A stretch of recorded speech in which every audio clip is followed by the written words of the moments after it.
Hi there everybody, it's Lynnea and I am so excited that I can finally announce that I have joined the InkOn3 design team. So I'm here today with my first video and my first project for the blog and YouTube channel, and I'm going to be using the new release.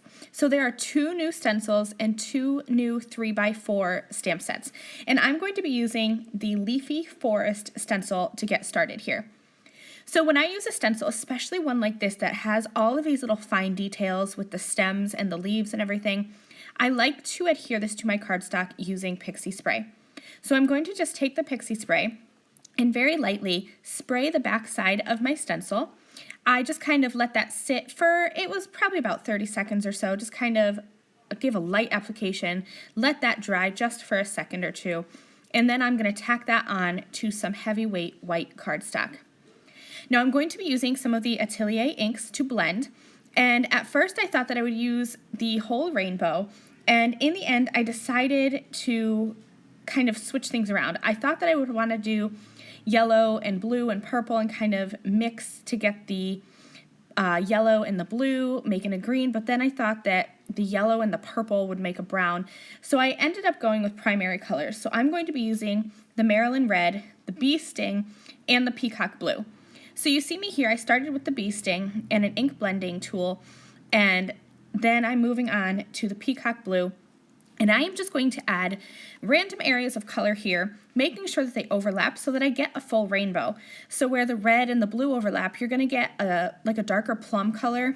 The yellow and the blue will make a green, and then the red and the yellow will make my orange. So I'm only going to be using 3 of the Atelier inks, but I really wanted to show you how well they blend and how well they overlap to create more colors. So this was my first time using these inks, and I'm really excited to use them more and more as I craft because I love the way they blended. I thought that they were perfectly smooth and wonderful. So I wanted to show you really quickly also how well they clean off of a stencil. These are kind of more, they're very heavily pigmented, I would say, and very creamy, but they wiped right off my stencil. I just used an ink off cloth to do that. So now I have a small watercolor brush from InkOn3, and I actually have put some liquid pixie dust into it. I didn't dilute it or anything. I just removed the barrel, like unscrewed it, and where I would fill it with water, I filled it with liquid pixie dust. This is a tip that I got from Florette last year at Junkie Fest, and I've been doing that ever since, and I just love it. So I squeezed some out of that watercolor brush and just flicked it onto my background. So now I have sparkly flicks all over this gorgeous stenciled background. I also used the Paint Black Atelier ink, smushed that down onto my work surface, and flicked some of that on. So now I have all of this texture and color on that background. I'm going to be using the Fox and Bunny Hugs stamp set. This is one of the new 3x4 stamp sets. And I'm using Blackout Detail ink to stamp these images. I have used this ink for a long time, probably about a year now, to do most of my sentiment stamping and my image stamping and all of my primary black stamping because it's good for all kinds of coloring mediums. Now I wanted to show you this new Ink Off stamp cleaner pad. So first I wiped off my stamps with that ink off cloth, and then I just tapped this stamp pad on top just like you would if you were inking it.